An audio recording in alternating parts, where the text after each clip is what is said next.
Muy bien, gracias a Jimmy.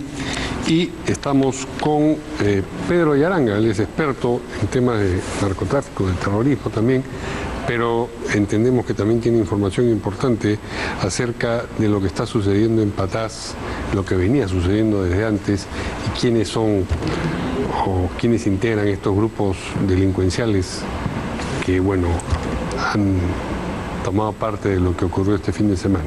¿Cómo estás, Mario? ¿Qué tal? Sí, en Patás yo vengo trabajando ya desde hace años. El tema de la delincuencia aparece todavía antes de la pandemia. Algunos de ellos contratados por algunos pequeños empresarios en calidad de seguridad, aunque ellos decían chalecos. Y luego en la etapa post-pandemia ya empieza una migración masiva porque se dan cuenta de que el mejor negocio no estaba en robar dinero, porque anteriormente me parece que eso hacían en las carreteras y luego se dieron cuenta que mejor está en robar el material minero y luego vender en el mismo lugar. Porque hay algunos que dicen pues que estos delincuentes que roban materiales traen sin ninguna autorización hacia las plantas para vender en las plantas, pero eso no es cierto, porque no podrían, porque toda esa ruta, pero sobre todo desde Huamachuco hasta Trujillo, está bien controlada por la policía, no podrían pasar. ¿Quiénes hacen pasar? Las personas que tienen una especie de reinfo, que es un documento de formalización y que tienen autorización para hacer negocios de traslado y obviamente tributando también, ¿no? Ok, esa es la situación, pero los grupos delincuenciales que actúan ahí, ¿quiénes son? ¿Cuál es su conformación? Se denominan parqueros. Parqueros son, bueno, es una palabra que se utiliza colombiana, venezolana, ¿no? ¿Qué quiere decir? Que son personas que se dedican al robo de material minero. Y que esos a su vez contratan o subcontratan a los jóvenes desocupados, sea de Lima o de Trujillo. Hasta ahora no se sabe, Mario, qué cantidad de muertos hay en Patás. Todavía hace 2 años yo he visto de que la gente me decía que por noche morían 2 a 3 personas y que todas esas personas simplemente quedaban debajo de los desmontes de la mina, sin ninguna identificación, menos levantamiento de cadáveres, y eso era continuo. ¿Y son distintos grupos? O sea, parqueros, hay bandas de parqueros enfrentadas entre sí. Sí. Y hubo, una época por ejemplo, estaban la Jauría, estaba el Tren de Aragua, estaban otros tantos, o sea, las bandas delincuenciales de Trujillo y de Lima también. Y entre ellos muchas veces hacían este enfrentamiento, pero principalmente en horas de la noche, pero a veces de día. Y obviamente las ejecuciones, eso eran cosas del día. Y posteriormente parece que convergieron y dedicarse pues al robo de la minería, que estaba el ganancia. ¿En qué sentido convergieron?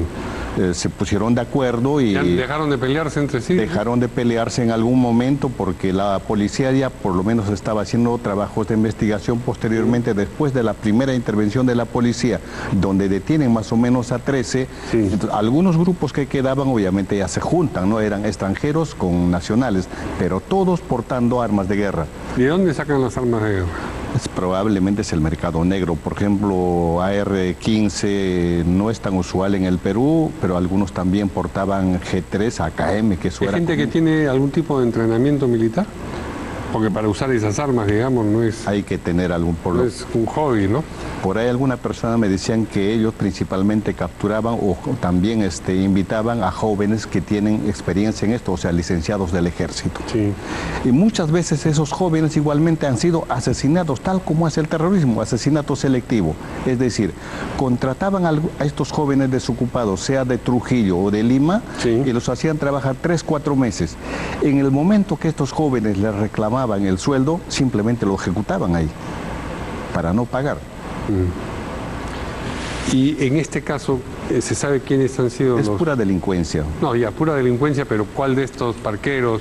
Se ha hablado de Tren de Aragua. Sí, la policía tiene identificado un grupo, pero no estoy tan seguro yo ahí, pero probablemente que la policía va a dar pues efectivamente quiénes han sido. Los capturados de hecho tienen que hablar algo, ¿no? Y encima la investigación que está haciendo la policía, aunque también se está cortando esa investigación, porque desde ayer se ha cortado la comunicación con Patás. parece que han atentado contra las antenas de las empresas de comunicación en las alturas de Patas. No hay ninguna comunicación desde ayer. Y las autoridades, el Estado peruano podía saber que algo como lo que ocurrió estaba por suceder o podía suceder en cualquier momento. Las autoridades tenían conocimiento, pleno conocimiento, ya había alertado hace más de un año. La comisaría casi nada puede hacer porque la comisaría más cercana, yendo por aquí, está en una zona que se denomina Chagual, que está en las orillas del río Marañón. Estamos hablando de una hora y media a 2 horas. La otra comisaría está en Bijus, que también es la misma distancia, kilómetros más abajo, que es aparentemente donde actualmente se ha instalado la base de la policía para las investigaciones, porque en el mismo Patas es imposible, allá no hay espacio. Y si no hay espacio, no había espacio tampoco para los parqueros. Los parqueros se han atacado y se han ido. Los socavones son kilómetros. Pero de hecho, para esos robos, Mario, jamás podrían hacer parqueros solos. Necesariamente hayan contado pues con la colaboración, información selecta y acompañamiento de las personas de la zona, ¿no? ¿Es verosímil que el Tren de Aragua tenga algo que ver con lo que ha ocurrido esta vez?